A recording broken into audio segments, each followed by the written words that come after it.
So, Peter sir, firstly, thank you so much. It's an absolute delight and pleasure to have someone like you. Sir, to begin with, I want to ask you, how is it for you to lead an organization that really sets the precedence in the education space on this side of India? Education is, like everything else, ever evolving. I think as a principal, as a head of a school, one of the main aspects to keep your school relevant, up to date, and as far ahead of the competition, it is imperative for us ourselves to make sure that we update our knowledge with the times.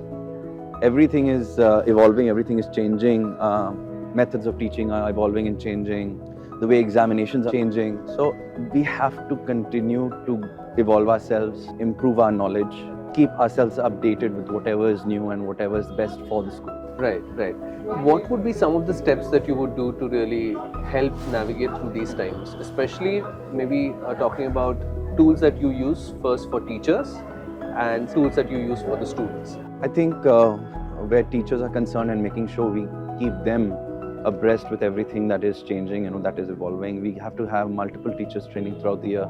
I think now 50 hours of training has been made mandatory or will be made mandatory to the NEP. And I think that is a welcome addition because it is important for the people who are imparting knowledge to move with the times so that they can impart the knowledge better, because there's no point me having 100% knowledge and if I'm not able to impart that to a child, or if the child is not able to learn from how I am teaching, then my knowledge is useless because it's only for me, it's not for them. True. So one of the main things is also to try and help the teachers understand that they have to learn to impart the knowledge which they have, right kind of pedagogy. in a better way. And how is it that parents really, how do they react when they've been given this opportunity from the school to explore these many avenues? Are they open to it, or is there resistance, and how do you manage that, sir? You have a mixture of parents. You can't help it. Like, you have a mixture of students. You have the curious ones, you have the not so curious ones, you have the ones who are more academically inclined and others who are not, and they are more activity inclined.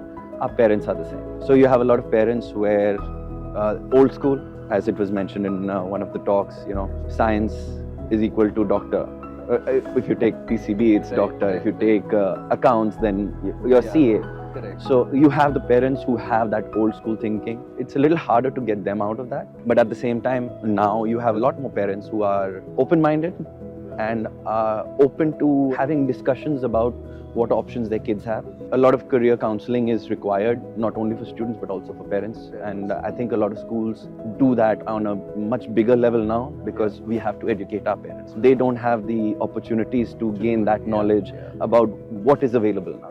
Because we're not now only doctor-centric or engineer-centric. There's so many more job opportunities which are available away from the general stream which we have. Having these career counseling sessions or just general conversation sessions with the parents are very, very important. That really does make a difference and is much, much more helpful. So how do you nurture that curious mind, sir? I have a student who is very keen on astronomy, but obviously there's no subject on astronomy. You're suddenly looking at so many areas in the subjects and you don't know how to really navigate through this. So is there something that you provide that they could really explore these avenues? We have call them clubs, which are after school, where a child can, potentially, when we have more than say 5 or 10 students interested in a particular aspect, then we sort of have a class for them where they can gain a little bit of knowledge and then figure out whether they want to do that a little more seriously or not. But in the day-to-day running of school, no, not yet.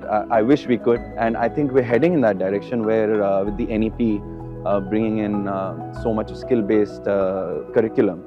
I guess slowly, but we will get there. But I think it's going to be a slightly slow process. With the amount of knowledge and information that Britannica comes in, do you think digitizing all the information that's been there for 2 centuries plus would benefit students in some way? It is an amazing initiative which you all have done. I think majority of our kids now are digitally inclined.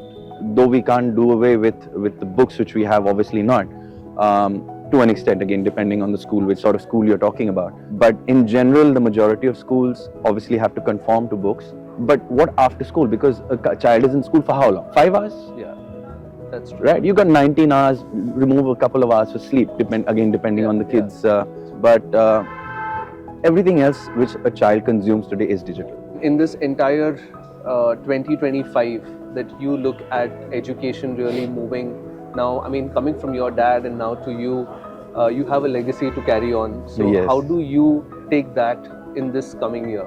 If you look at it from that point of view, it's very hard to sort of fill my dad's shoes. My dad was an educationist for over 45 years. It's one of those things where I think if I can just move with the times and modernize what he has built, I don't think I can make it as big as what he's already done.